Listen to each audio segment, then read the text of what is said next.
მოკლედ გავიტესტე. 2 წელია უკვე რაც გავიტესტე.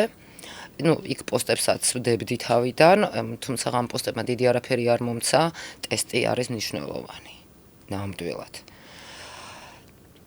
4 თვის უკან, 5 თვის უკან დაახლოებით მარტის თვეში, ყველაზე ახლო ნათესავი ამომივიდა მამიდაშვილი. უბრალოდ cousin ეწერა და ხა გაიგე მამიდაშვილი, დეიდაშვილი, ბიძაშვილი.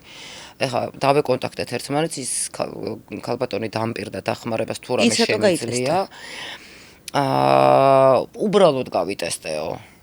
ასეთი პასუხი მეთქი რა ვინმე ხო არ ეძებდა, არა უბრალოდ გავიტესტე, ჩემი გენეტიკა მაინტერესებდა. ძალიან კარგი. ხო. ძალიან კარგი. მაგრამ აი ვერ ხვდებიო როგორ დაგეხმარო, ვერც ხვდები შენ დედაჩემის ხან თუ მამაჩემის, მე შენთვის მამაშენის თუ დედაშენის და გამოსავალი ვნახეთ ის რომ მეო მამა გარდაცვლილი მყავსო, მაგრამ ხო მყავს მამიდაშვილებიო.